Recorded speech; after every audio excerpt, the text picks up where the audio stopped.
I'm Sarah Woodbury, and today we're taking a quick trip to Dryslwyn Castle.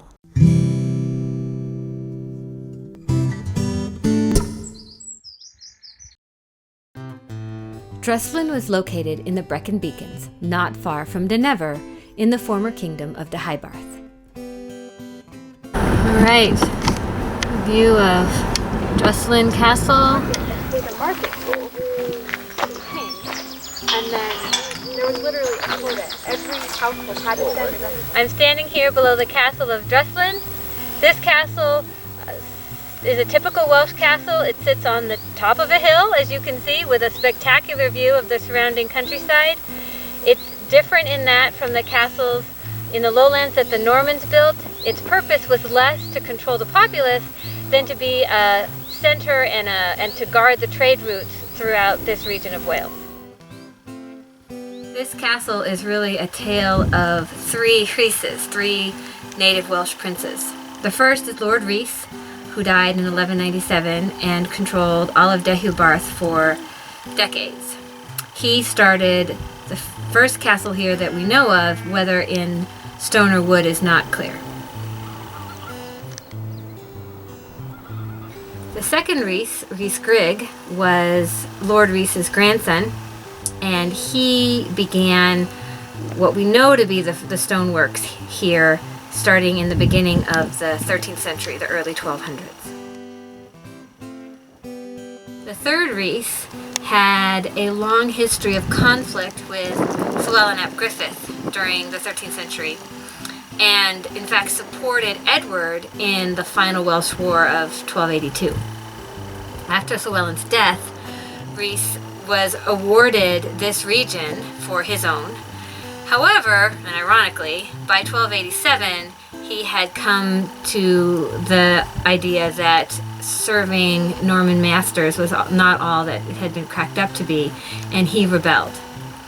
The castle, however, was taken from him and he was executed, and thus most of the stonework that we see now is the result of the Edwardian work.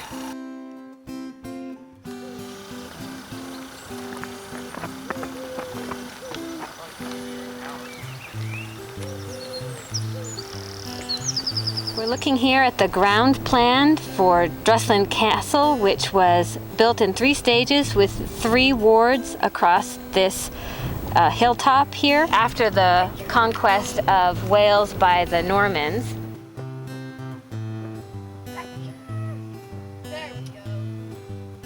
Looking across to the gatehouse, there's an outer ward, a middle ward, and an inner ward here at Dryslwyn Castle. Inside what are also the town walls. So this was the entrance to the town, and there are grooves here where the portcullis used to be.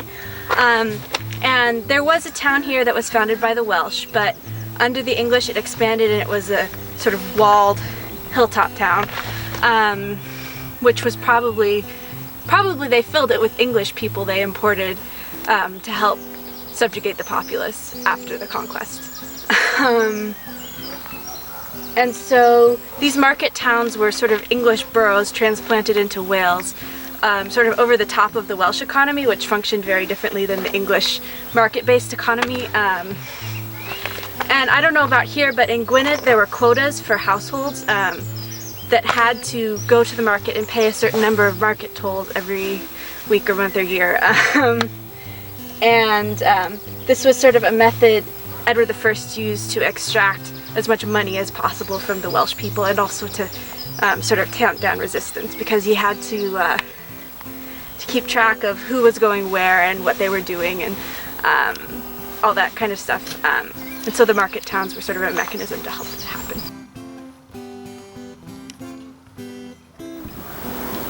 We're looking at the latrine. It's a 2-seater, as you can see, where the waste would flow down the side of the castle and be somebody else's problem, apparently. They have done excavations of this particular latrine and found a list of items, among them a bronze mace head, a selection of Spindle World gaming pieces, a carved bone pinhead in the shape of a dragon, a knife, a quill pen nib, and a little copper alloy brooch, all in our medieval cesspit. My book, The Good Knight, my Gareth and Gwen medieval mystery, is about the murder of Anarud, who was the king of Deheubarth, and the elder brother of the Lord Rhys, who built the first castle on this spot. When you're ready, it doesn't matter.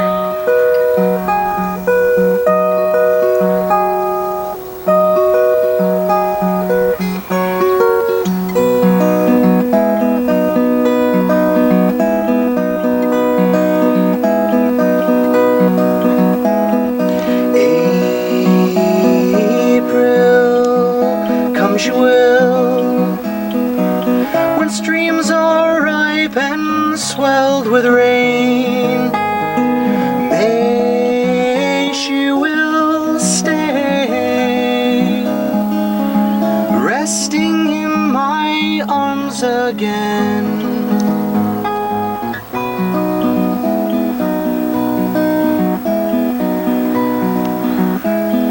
June,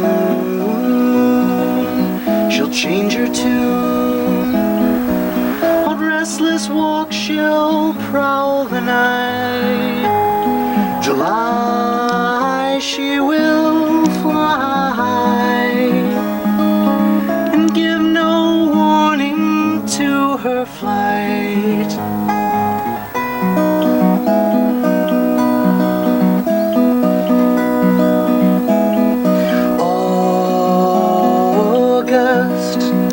Die she must.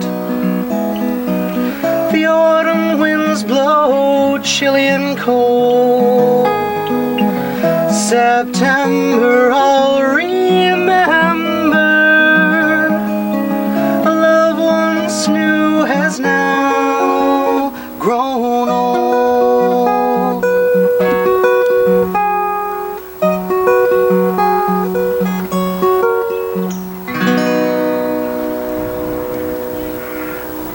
Thanks for watching my video.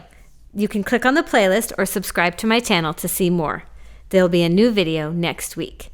If you want to check out my books, click on the link to my webpage.